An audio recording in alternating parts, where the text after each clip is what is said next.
Welcome back, my friends. The Midland Man is on a mission to help give amputees the ability to walk again in style. It is so cool. He is so amazing. It's my pleasure to have Ben Hogan joining me. Thanks for being here. How are you?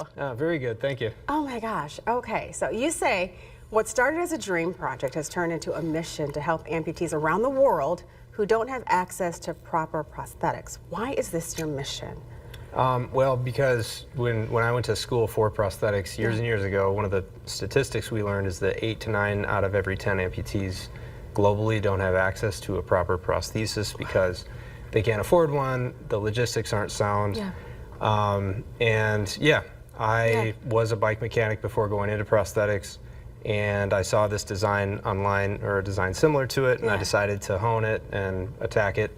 And I did, and so I started. Speaking of bikes, Ben, I have to stop you there because that is what's so cool about this prosthetic. It is made from bicycle parts. So tell us about this design. So this is a bicycle frame. So essentially, this is where the seat would go, and I've basically attached the wheel. It's been configured to have a rocker so that it can roll throughout the gait cycle. Wow. It's attached to the seat frame. And because this used to be the seat, we can change the height, we can change the pitch of the foot, toe in, toe out. The top half is the, this is what we call the socket. It's always custom made. So this is made out of wicker basket, which is lightweight and strong. The socket is essentially supported by the frame of the bicycle, which has been cut up and configured to support body weight. Wow. Is there a certain type of patient or someone who would get this, who would benefit from having? So I mean, only those that don't have access to proper prosthetic care. It's very important to note. This is not for, you know, most anybody in America. This is for people who are, say, in Southeast Asia or any other area who's otherwise cut off from the rest of the world. If they have an internet connection, they could potentially have access to a fabrication guide that I've made to make one of these. That's what I was going to ask you. How can people in underserved countries find out how to make it?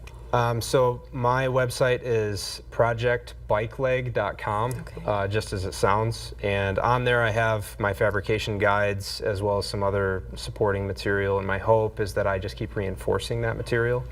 And also I have hopes of making an above-knee version in the near future. Yeah, and you work at Mary Free Bed, and they do so much. Yeah, absolutely. I work at Mary Free Bed here in Saginaw. We're all over the state, and they've supported me in an excellent way with this. It's not profit-oriented, and I just give them a lot of credit for sticking with me and for supporting me. I am going to Sweden next week to present this at the International ISPO Conference, which is like the International Prosthetics Conference, to see if I can gain any traction from other countries with professionals there that might utilize this to get their take on it. Did anything else in that amazing mind of yours that you're thinking of, or that you're designing, or that you're working on? I like to stick with one thing at a time. That is pretty awesome. I just love it. How can people contact you? Say that again. So on my website, that's my contact info is on there. Projectbikeleg.com is the website, and my email address is on there. So by all means, if you or somebody you know has information to shed on communities in need, that would be the way to contact me. That's awesome. And thank you, Mary Free Bed, for supporting you and for encouraging you to do this and to help people around the world. Thank you so much for being here. We appreciate you. We'll have all this information on our website, WNEM.com. If you have any ideas of what you'd like to see on our show, you can send them to us at WNEM-4PM News at WNEM.com. Just use the subject 4 p.m. News Spotlight.